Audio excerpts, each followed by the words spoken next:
75. Kami akan mempresentasikan mengenai materi komunikasi dalam organisasi. Assalamualaikum warahmatullahi wabarakatuh. Perkenalkan, nama saya Fidinina Sabila Putri dengan NIM 2010-11-200-632. Assalamualaikum warahmatullahi wabarakatuh. Perkenalkan, saya anggota dari kelompok 7, nama saya Nisa Adila. Baik, di sini kami akan mempresentasikan mengenai komunikasi dalam organisasi. Yang pertama, dari pengertian komunikasi itu sendiri menurut para ahli. Yang pertama, menurut James A. F. Stoner, komunikasi adalah suatu proses pada seseorang yang berusaha untuk memberikan pengertian dan informasi dengan cara menyampaikan pesan kepada orang lain.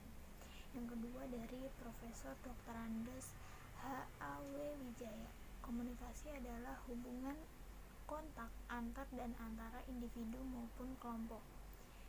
Sehingga dari dua pengertian para ahli tersebut, kita bisa mengambil kesimpulan bahwa komunikasi adalah suatu proses penyampaian informasi, baik ide, pesan, maupun gagasan dari satu pihak kepada pihak lain yang dilakukan secara langsung atau verbal yang dapat dimengerti kedua belah pihak.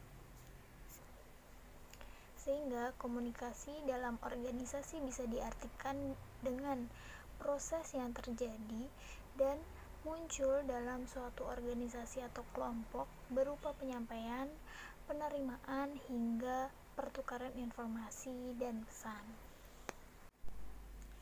Yang selanjutnya adalah fungsi komunikasi dalam organisasi. Ada 4 fungsi dari komunikasi itu sendiri. Yang pertama, sebagai pengendalian. Tingkat komunikasi formal dan informal untuk mengendalikan perilaku individu dalam organisasi. Yang kedua, sebagai motivasi. Komunikasi yang jelas bagi karyawan mengenai apa yang harus dilakukan, bagaimana sebaiknya mereka melakukan, dan dapatkah mereka melakukan hal tersebut yang akan berpengaruh pada peningkatan kinerja anggota individu. Yang ketiga, sebagai ungkapan emosi atau pernyataan emosional. Di sini interaksi sosial dalam bentuk komunikasi kelompok akan memberikan ruang bagi karyawan atau anggota untuk menunjukkan diri mereka sendiri. Mereka bisa menunjukkan bagaimana kemampuan mereka dalam bekerja melalui komunikasi mereka. Yang terakhir atau yang keempat, sebagai informasi. Komunikasi memberikan informasi yang diperlukan oleh para individu maupun kelompok untuk yang mana berguna untuk mengambil keputusan dengan mengirimkan data yang diperlukan. Baik, di sini saya akan menyampaikan tentang proses komunikasi. Yang pertama yaitu sender. Sender ini adalah sesuatu untuk menyampaikan pesan kepada individu atau kelompok lainnya. Adalah encoding. Encoding ini adalah menerjemahkan pemikiran tentang apa yang ingin disampaikan ke dalam bahasa atau kode yang dimengerti orang lain. Yang ketiga adalah channel. Channel atau medium merupakan saluran yang akan dipakai untuk menyampaikan pesan. Misalnya dengan aplikasi ataupun dengan perangkat lainnya. Yang keempat adalah decoding. Decoding ini merupakan pemecah sandi atau menginterpretasikan dan membuat masuk akal suatu pesan yang diterima receiver. Dan receiver ini adalah orang atau kelompok kepada siapa pesan dimaksud untuk diterima.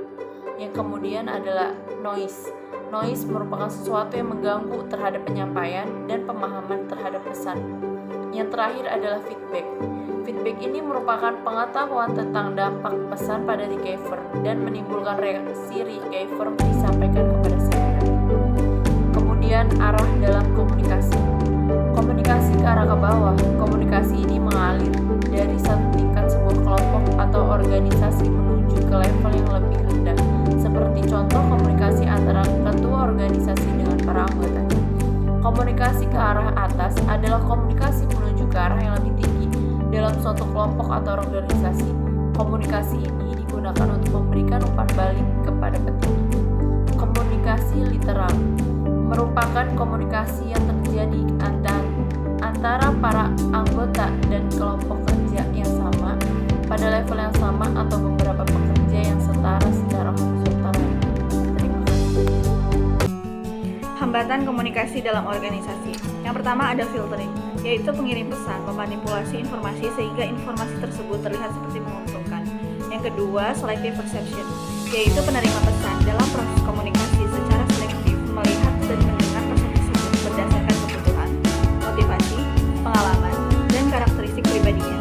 Yang ketiga, information overload, yaitu informasi yang kita terima melebihi kapasitas kita dalam memproses atau mengolah informasi tersebut.